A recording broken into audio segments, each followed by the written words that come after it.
The Heart's Desire. She was dainty, slender, and of waxen pallor. Her eyes were long and drooping, her eyebrows finely arched. She had the tiniest golden lily feet and the glossiest black hair.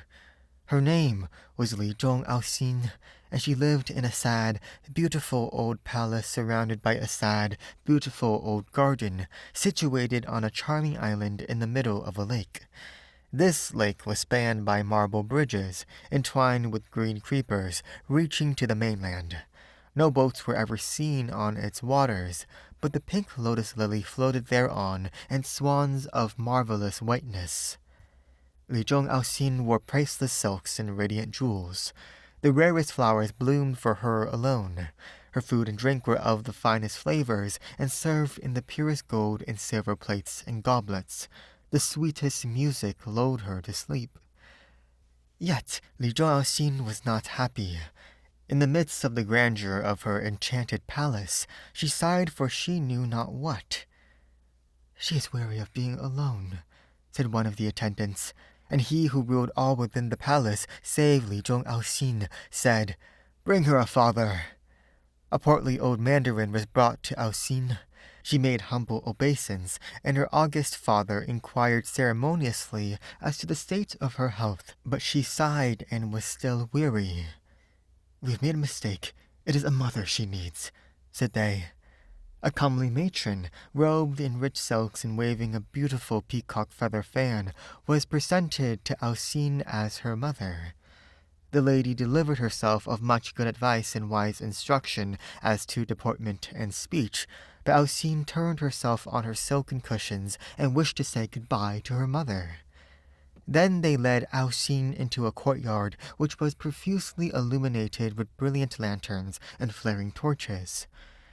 There were a number of little boys of about her own age dancing on stilts. One little fellow, dressed all in scarlet and flourishing a small sword, was pointed out to her as her brother. Aoxin was amused for a few moments, but in a little while she was tired of the noise and confusion. In despair, they who lived but to please her consulted amongst themselves. Aoxin, overhearing them, said, "Trouble not your minds. I will find my own heart's ease." Then she called for her carrier dove, and had an attendant bind under its wing a note which she had written. The dove went forth and flew with the note to where a little girl named Guyin, with a face as round as a harvest moon, and a mouth like a red vine leaf, was hugging a cat to keep her warm, and sucking her finger to prevent her from being hungry. To this little girl, the dove delivered Aoxin's message, then returned to its mistress. "Bring me my dolls and my cats, and attire me in my brightest and best," cried Aoxin. When Guyin came slowly over one of the marble bridges towards the palace wherein dwelt Li Zhong Aoxin, she wore a blue cotton blouse, carried a peg doll in one hand and her cats in another. Aoxin ran to greet her and brought her into the castle hall. Guyin looked at Aoxin, at her radiant apparel, at her cats and her dolls. "Ah!" she exclaimed. "How beautifully you are robed, in the same colors as I! And behold, your dolls and your cats, are they not much like mine?"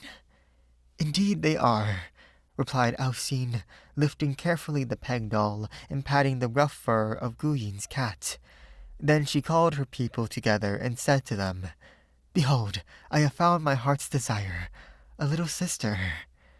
And forever after, Aoxin and Guyin lived happily together in a glad, beautiful old palace, surrounded by a glad, beautiful old garden, on a charming little island in the middle of a lake. Narrator here.